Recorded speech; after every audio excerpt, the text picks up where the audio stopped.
Hello, I'm Dennis Snow. This is Speaking of Service Excellence.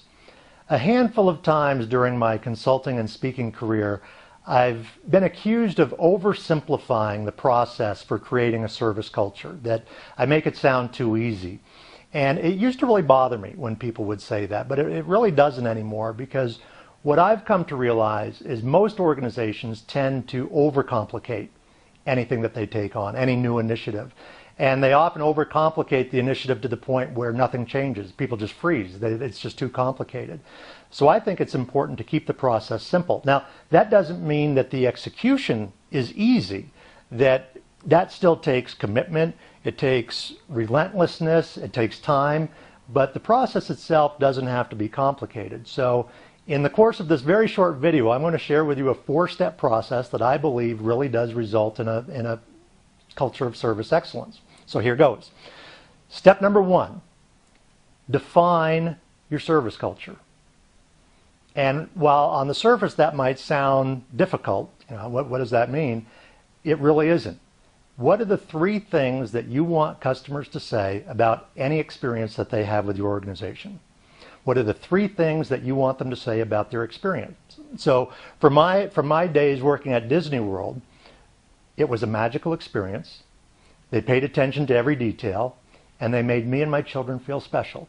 We knew that if guests said those 3 things, it dramatically increased the likelihood they were going to come back, and that was the name of the game. And it also increased the likelihood that they were going to tell people about their experience there. So those 3 things. Once you have defined those 3 things that you want customers to say about their experience, it then becomes pretty easy to define the behaviors that will lead customers to say those things. So, for example, if one of the things we wanted people to say, they paid attention to every detail. So as a cast member, as an employee, if you see a piece of trash on the ground, you go over and you pick it up and you throw it away. If we want people to say, they made me and my children feel special.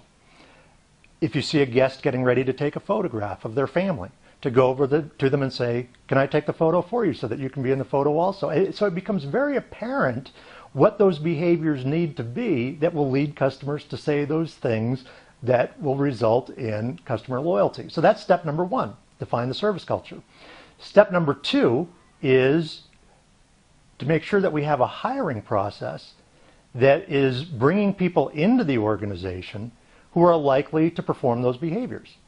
So to make sure that we have a carefully designed and orchestrated interviewing and selection process that's built around those behaviors, so that the people coming in they're hardwired to perform that way.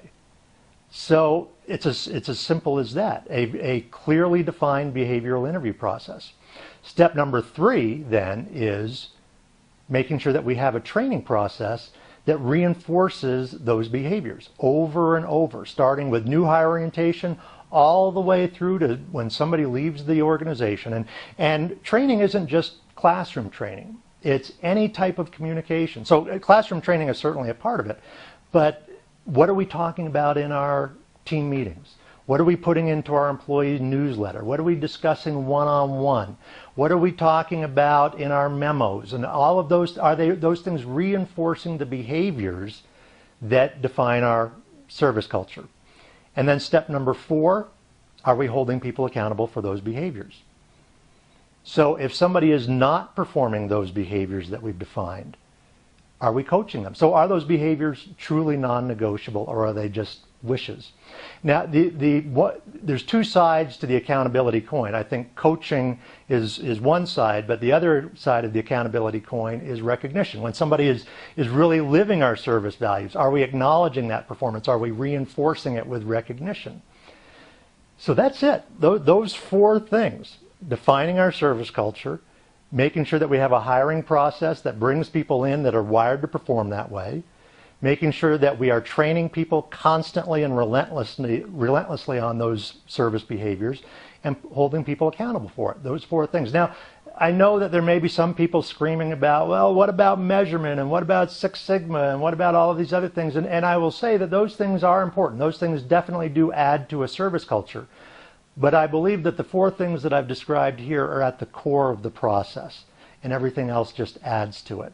So if you want to build a service culture where everybody is focused on delivering an outstanding experience, I believe those 4 steps are at the heart of the matter. And it's as simple as that.